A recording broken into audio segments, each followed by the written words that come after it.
दोस्तों, गुलाब का पौधा सिंडर में हमें कैसे लगाना चाहिए, कैसे हमें उसकी अच्छे से देखभाल करना चाहिए, आज हम यही आपको बताने वाले हैं।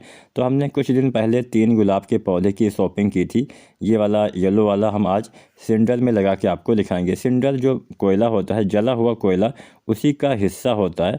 तो कैसे आप फ्री में सिंडर ले सकते हैं, आप कैसे बिना 1 रुपये खर्च किए सिंडर प्राप्त कर सकते हैं, इसके ऊपर बहुत जल्द ही वीडियो आने वाली है। तो चलिए मिश्रण के बारे में जान लेते हैं। पहले तो पौधा हो गया, दूसरा चीज़ हम यहाँ पे सिंडर लेंगे लगभग 60%। गमला हमारा 13 इंच के आसपास होगा, 12 से 13 इंच के आसपास, या 14 भी हो सकता है, हमने नापा नहीं है, लेकिन 12 इंच से थोड़ा बड़ा ही है।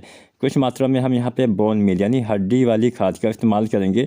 और यहाँ पे हम अगर गोबर खाद की बात करें यानी कंपोस्ट की बात करें तो 40% हमने यूज़ किया है। और कुछ बड़ी मात्रा में हमने सिंडर को रखा हुआ है छेद के नीचे रखने के लिए। तो ये वाला हम एकदम नीचे वाले हिस्से में डाल देंगे। बाकी मैं आपको फिर से बता दूँ, 40% कंपोस्ट और 60% सिंडर में यह हम पौधा लगाने वाले हैं। तो बस आपको ज़्यादा कुछ नहीं करना। सिंडर में पौधे लगाने के 2 तरीके होते हैं। एक तरीके में हम केवल सिंडर का ही इस्तेमाल करते हैं, उसमें हम कंपोस्ट का इस्तेमाल नहीं करते हैं। वो तरीका थोड़ा खर्चीला होता है, क्योंकि उसमें हम कोई कंपोस्ट नहीं डालते हैं, तो हमें केमिकल वाली खादों का इस्तेमाल करना पड़ता है। जैसे हमें उसमें कुछ NPK वगैरह डालना होता है। तो क्योंकि हम ज़्यादातर जो हमारे भाई हैं वो ऐसा नहीं कर सकते हैं, क्योंकि उनमें मतलब थोड़ा सा जानकारी का अभाव भी होता है, कितनी मात्रा में हमें कौन सी केमिकल खादों का इस्तेमाल करना चाहिए। हालाँकि मैं उसके ऊपर भी वीडियो बनाऊँगा। हमारे अभी 2 जो पौधे हैं उसके ऊपर भी बहुत जल्द वीडियो आने वाली है कि केवल सिंडर में आप पौधा कैसे ग्रो कर सकते हैं। कुछ केमिकल खादों का इस्तेमाल, कुछ नहीं, उसमें सभी केमिकल खादों का इस्तेमाल आपको करना पड़ेगा। जो कुछ NPK आते हैं उसका इस्तेमाल आपको करना पड़ेगा। कुछ आपकी जो ऑर्गेनिक खादें आती हैं उसका इस्तेमाल आपको करना पड़ेगा। थोड़ा सा खर्चीला वो तरीका हो जाता है, इसलिए हमने सोचा सबसे पहले सबसे आसान तरीका आपके साथ शेयर करते हैं कि आप कैसे फ्री में, आप सिंडर भी फ्री में ले सकते हैं, और आपके पास जो कंपोस्ट है उसी कंपोस्ट में आप आसानी से सिंडर और कंपोस्ट के मिश्रण में 60% सिंडर और 40% कंपोस्ट के मिश्रण में आसानी से आप गुलाब का पौधा बिना मिट्टी में आप ग्रो कर सकते हैं। तो यहाँ पे सबसे पहले सिंडर में अगर आपको पौधा लगाना होता है तो सारा जो यहाँ पे मीडिया इसमें लगा हुआ है, यानी इसकी सारी मिट्टी हमें निकालना पड़ेगा। अब मिट्टी निकालने में थोड़ा सा दिक्कत आपको हो सकती है। तो या तो अगर आपकी मिट्टी किसी, मतलब आपका गुलाब का पौधा अगर किसी ऐसी मीडिया में लगा हुआ है जिसकी मिट्टी काफ़ी भुरभुरी आपको दिखती है, हाथ की मदद से ही निकल जाती है, तो आप कोशिश करिए पहले कुछ मिट्टी आप हाथ से ही निकाल लीजिए, तो थोड़ा बेहतर रहता है। मतलब हाथ से निकालें, लेकिन जड़ों को ज़्यादा नुकसान ना पहुँचे, जड़ें टूटना नहीं चाहिए, बस इस बात का आपको ध्यान देना है। अगर हाथ से नहीं निकलता है तो दूसरा तरीका भी मैं आपको बताऊंगा। दूसरा तरीका थोड़ा और आसान है, थोड़ा समय लगेगा, लेकिन हाँ, इस तरीके से भी आप आसानी से जो है ये मिट्टी सारी निकाल सकते हैं। तो दूसरे तरीके में हम क्या करेंगे, दूसरे तरीके में हम जो हमने बगल में बाल्टी रखी हुई है उसी में हम इस पौधे को कम से कम आधा 1 घंटे के लिए आप रख लीजिए। उसके बाद स्वाभाविक रूप से जो मिट्टी होती है ये अपने आप गल जाएगी, उसके बाद ये निकल जाएगी। अब ये जो पौधा लगा हुआ है, ये पौधा ऊपर से तो काफ़ी हल्की हल्की एकदम भुरभुरी टाइप की मिट्टी, काली मिट्टी है, लेकिन अंदर एकदम चिकनी मिट्टी में लगा हुआ है। तो यहाँ पे जब कटिंग को ग्रो किया गया होगा तो शायद चिकनी मिट्टी के आसपास, मतलब कोई सख्त मिट्टी है जो जल्दी नहीं निकलती है। तो यहाँ पे आपको ये पौधा जो है कम से कम आधा घंटे के आसपास ऐसे ही, या आधा पौना घंटा आप रख दीजिए। उसके बाद जब आप निकालेंगे तो इसकी जो मिट्टी होती है ये थोड़ा सा मतलब मुलायम हो जाती है पानी में आने के कारण, और आप आसानी से हाथ की मदद से तब इसमें ये निकाल सकते हैं। तो लगभग आधा घंटे का समय के आसपास हो गया होगा, और आधा घंटे के बाद हम फिर से देखते हैं कि हाँ, हमारा मीडिया जो है वो कैसे हमें निकालना चाहिए। तो चलिए सबसे पहले क्या करते हैं, इसमें से हम पौधा निकालने के बाद हाथ की मदद से हम इस पौधे में से जो हमारा मतलब जो जड़ें हैं उसको हम अलग करते हैं। तो सबसे पहले देखिए कुछ यहाँ पे ये मुलायम हो जाता है। अब ये हाथ की मदद से बहुत ही आसानी से निकलना स्टार्ट हो जाता है। तो आप भी ऐसे आसानी से निकाल सकते हैं। मैं आपको बहुत ही आसान वाला तरीका भी बता दिया, और एक तरीका होता है कि हाथ की मदद से। तो अगर आप हाथ की मदद से, जैसे कोई बलुई टाइप की मिट्टी होती है उसमें से, या फिर राज का हस्क में लगा हुआ होता है चावल वाली भूसे में, तो उसमें से थोड़ा आसानी से निकल जाता है। मैं वीडियो को यहाँ पे थोड़ा फास्ट कर देता हूँ ताकि आपका समय बच सके। तब तक हम थोड़ा बहुत सिंडर के बारे में आपको बता देते हैं। सिंडर एक ऐसा चीज़ होता है जो जले हुए कोयले का हिस्सा ही होता है, कोई अनोखी चीज़ नहीं होती है। जले हुए कोयले के हिस्से को हम सिंडर बोलते हैं। अब जब कोयला जलाया जाता है उसके बाद जो चीज़ बचता है, जो उसका वेस्ट मटेरियल बचता है, उसी को हम सिंडर के नाम से बुलाते हैं। अब सिंडर में वैसे कोई ज़्यादा तत्व तो नहीं पाए जाते हैं, कुछ मात्रा में इसमें बहुत हल्के हल्के माइक्रोन्यूट्रिएंट्स इसमें मिल सकते हैं, बाकी ज़्यादा कोई इसमें तत्व नहीं होता है। सिंडर का इस्तेमाल हम इसलिए करते हैं क्योंकि इसका वज़न जो होता है थोड़ा हल्का होता है।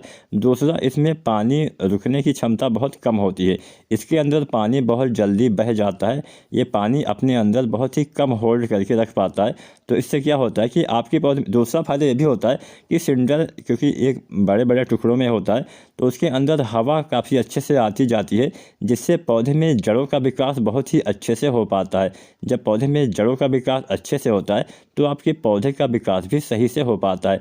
तो जब भी आपको कोई पौधा लगाना हो तो सबसे पहले ऐसे ही आपको उसको एकदम मिट्टी से आपको अलग कर देना है। उसमें आपको मिट्टी एकदम भी लगा के नहीं रखना है, सारी मिट्टी उसकी आपको निकाल लेना है। सारी मिट्टी निकालने के बाद ये पौधा आपको लगाना होता है। तो यहाँ पे पहला काम तो कंप्लीट हो गया। अब हम क्या करेंगे, अब हम पौधा आपको लगा के दिखाने वाले हैं कैसे सिंडर में गुलाब को आपको लगाना चाहिए। अब सिंडर में जैसे हम मिट्टी में लगाते हैं वैसे नहीं लगाते हैं, थोड़ा सा तरीका अलग होता है। तो चलिए जानते हैं कैसे आपको क्या क्या करना होता है। सबसे पहले हमने जो बड़े वाले हिस्से यहाँ पे रखे हुए थे, उन बड़े वाले हिस्सों को, यानी सिंडर का ही ये हिस्सा होता है, तो सिंडर जब आप फ्री में लेंगे, मतलब जैसे जहाँ पे कोयला जलता है वहाँ से आपको लेना पड़ेगा। जैसे कुछ लोहार होते हैं उनके पास मिल सकता है, या फिर जहाँ पे कुछ जैसे कोई हलवाई टाइप के होते हैं जहाँ पे भट्ठी वाला काम होता है, या फिर कोई बड़ी सी फैक्ट्री होती है वहाँ पे भी आपको मिल सकता है। तो कॉमन रूप से मतलब ज़्यादातर आप या तो लोहार के यहाँ से ले सकते हैं जो मतलब लोहे वाला सामान बनाते हैं, या फिर आप कुछ होटल से भी, जो बड़े वाले होटल होते हैं जहाँ पे भट्ठियाँ चलती हैं, या फिर कोई भी ऐसी जगह जहाँ पे भट्ठी का इस्तेमाल किया जाता है और वहाँ पे कोयले का इस्तेमाल किया जाता है, तो वहाँ से आप ले सकते हैं। लेकिन ध्यान यही रखना है कि ये जो कोयले का हिस्सा होता है ये चट्टानों वाला कोयला होता है, जो हमारे मतलब हमारे पृथ्वी पे ही मौजूद होते हैं। एक कोयला आता है बनाया हुआ कोयला, लकड़ी वाला कोयला, उसका इस्तेमाल सिंडर के रूप में नहीं होता है, वो अलग चीज़ होता है। वो मतलब एक हिसाब से लकड़ी का बेस्ट मटेरियल होता है। ये वाला हिस्सा ये एकदम पत्थर के समान होता है, तो इसका आपको इस्तेमाल करना है। तो बड़े वाले हिस्से आपको सबसे पहले कुछ जो होते हैं उसको आपको एकदम नीचे डाल देना है, ताकि पानी आपका थोड़ा सा और अच्छे से निकल सके। वैसे भी इसमें पानी वाली समस्या तो नहीं होने वाली, ओवर वाटरिंग की समस्या इसमें इस वाले मिश्रण में आपको नहीं देखने को मिलेगी। अब यहाँ पे जैसा कि मैंने बोला था कि सिंडर में भी गुलाब का पौधा लगाने के दो तरीके होते हैं। एक तो हम केवल और केवल सिंडर में ही गुलाब लगाते हैं। दूसरा तरीका आप यह भी अपना सकते हैं कि साथ में आप कंपोस्ट यूज कर सकते हैं। लगभग 40% हम आप यहाँ पे कोई भी कंपोस्ट, चाहे आपके पास गोबर की खाद हो, वर्मी कंपोस्ट हो, लीफ कंपोस्ट हो, या फिर अपने घर पे बनी हुई खाद का इस्तेमाल भी आप दोस्तों कर सकते हैं। सबसे पहले अच्छे से आपको इसको ऐसे गमले में डाल देना है। कुछ अगर ज़्यादा हो जाता है तो आप यहाँ पे निकाल लीजिए। उसके बाद हम एकदम बीच में गुलाब का पौधा रखिए, इसमें आप आसानी से सिंडर में गुलाब का पौधा ग्रो कर सकते हैं। तो यहाँ पे अगर हम देखभाल के बारे में जानें तो जब भी आप सिंडर में गुलाब का पौधा लगाइए तो सीधा कुछ दिन तक उसको सीधा धूप के पास नहीं रखना होता है, क्योंकि हमने इसकी सारी मीडिया को निकाल दिया है। अगर आप सीधा धूप पे रखेंगे तो थोड़ा सा नुकसान हो जाता है। कई बार गर्मी का टाइम है तो पौधा सूखने की संभावना तक आ सकती है। लेकिन जब भी आप इस तरह से गुलाब का पौधा लगाइए तो आपको क्या करना है कि इसको ऐसी जगह पे रखिए जहाँ पे सीधा धूप ना आती हो। थोड़ा सा छायादार जगह पे किसी बड़े वाले पेड़ के नीचे आपको रखना होता है। अब इसमें एक दूसरा काम हमें और करना होता है, क्योंकि हमने इसकी सारी जड़ों को, मिट्टी को निकाल दिया है, तो पौधा भी भोजन बनाने में कम से कम 1 सप्ताह तक पौधे में भोजन तो बनने वाला सही से है नहीं। तो इसमें जो कुछ चीज़ें होती हैं, कुछ फ्लावर्स होते हैं, तो उन फ्लावर्स को आपको हटा देना है। कुछ नीचे वाली जो पत्तियां होती हैं, कुछ पुरानी पत्तियां, उसको भी आपको हटा देना है ताकि पौधे की एनर्जी ज़्यादा वेस्ट ना हो। तो ये कुछ पत्तियां हम हटा देंगे, और कुछ जो सूखे वाले पत्तियां आपको दिखे, हल्का पीली पत्ती दिखे, उसको आपको हटा देना है। कोई फ्लावर्स अगर लगा हुआ है या कोई कली भी लगी हुई है तो उस कली को, उस फ्लावर्स को आपको काट के निकाल देना है। यह आवश्यक होता है, क्योंकि हमारे पौधे में थोड़ा एनर्जी बची होनी चाहिए ताकि आपका पौधा अच्छे से सर्वाइव कर सके। तो शुरुआत में आपको ऐसा करना है, बाद में नहीं करना है। बाद में आप प्रूनिंग कर सकते हैं, लेकिन जब पौधा लगाइएगा, अगर आप मिट्टी सहित लगाते हैं पौधा, तो यहाँ पे ऐसा नहीं करना होता है। अगर आप मिट्टी सहित नहीं लगाते हैं तो यह प्रक्रिया आपको करनी चाहिए। तो इसके बाद में हम पौधा एकदम बीच में आपको रख के दिखाते हैं। बीच में एकदम सेंटर में आपको पौधा रखना होता है। इसके बाद जो हमारा मिश्रण अभी बचा हुआ है उसको हम इसके ऊपर से डाल देंगे। तो आसानी से आप भी सिंडर में गुलाब का पौधा लगा सकते हैं। अभी हमने सिंडर में कोई भी प्लांट ग्रो नहीं किया है, पहली बार मैं भी ये लगाने वाला हूँ। तो जैसा भी मेरा एक्सपीरियंस रहेगा आपके साथ मैं शेयर करता रहूँगा। हालांकि मैंने मिट्टी में तो बहुत सारे गुलाब के पौधे लगाए हुए हैं, मतलब मिट्टी वाले मिश्रण में। सिंडर में मैं पहली बार गुलाब का पौधा ग्रो कर रहा हूँ। हमने सोचा कि पहले हम कंपोस्ट में लगा के देखते हैं, क्योंकि अगर आप केमिकल वाली खादों पे जाते हैं तो वहाँ पे खर्चा आपका ज़्यादा होता है।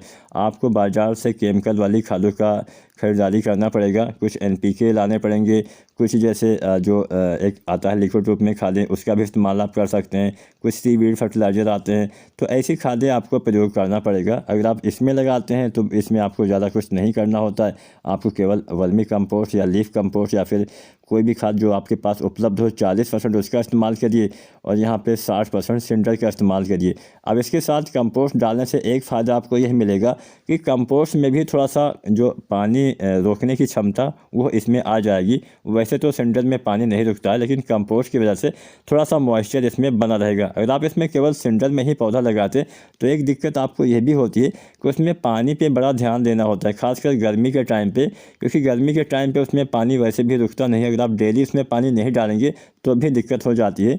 तो सिंडर में अगर आप केवल सिंडर में ही पौधा लगाते हैं तो थोड़ा सा देखभाल आपको ज़्यादा करना पड़ता है। ऐसे कंपोस्ट में 1-2 दिन पानी नहीं भी डालेंगे तो भी आपका पौधा जल्दी सूखने वाला नहीं है। तो हमने सारी मीडिया जो हमने तैयार की हुई थी उसको हमने गमले में डाल दिया है। अब सिंडर कैसे आप ले सकते हैं, कैसे आप सिंडर से आसानी से गुलाब लाइक सिंडर तैयार कर सकते हैं, ये सारी जानकारी आपको बहुत जल्द इसी चैनल पे देखने को मिलने वाली है। कैसे आपको सिंडर अपने घर पे ही बनाना है। सिंडर ऑनलाइन अगर आप ख़रीदते हैं तो काफ़ी पैसा लग जाता है, लेकिन आप जो चीज़ें फ्री में हमें मिल जाती हैं उसमें हम पैसा क्यों लगाएं। तो यहाँ पे हमने जब पहली बार कोई भी आप गुलाब का पौधा खासकर या फिर कोई भी पौधे लगाइए तो पहली बार आपको फुल पानी देना होता है। सिंडर में वैसे भी पानी जल्दी रुकता तो है नहीं, तो इसमें पानी आप डालेंगे एक मतलब ऊपर से पानी डालेंगे और नीचे से जब पानी आपका बहुत जल्दी निकलना स्टार्ट हो जाता है तो इसमें पानी पे थोड़ा सा आपको ध्यान देना है। सर्दियाँ चल रही तो दूसरे तीसरे दिन और गर्मी का टाइम आ जाता है तो डेली पानी आपको देना पड़ेगा। और केवल सेंटर में लगाया हुआ पौधा है, उसमें कंपोस्ट आपने नहीं डाला है, अगर आप केमिकल वाली खादों का इस्तेमाल करते हैं तो वहाँ पे देखभाल आपको और थोड़ा ज़्यादा करना पड़ेगा, नहीं तो पौधा आपका सही से ग्रो नहीं हो पाएगा। तो इस तरह से आपको भी पौधा लगा देना है, समय समय पे पानी देते रहना है, अच्छे से देखभाल करेंगे तो सिंडर में भी आप काफ़ी अच्छे जो है फ्लावर्स हैं वो अपने घर पे ले पाएंगे। तो दोस्तों उम्मीद करते हैं आज की वीडियो में आपको सिंडर में गुलाब का पौधा कैसे लगाएं इसके बारे में सही जानकारी मिल गई होगी। फिर भी कोई सवाल हो तो आप कमेंट कर सकते हैं और चैनल को सब्सक्राइब नहीं किया है तो एसआरजे गार्डनिंग चैनल को सब्सक्राइब करें। वीडियो देखने के लिए आपका धन्यवाद।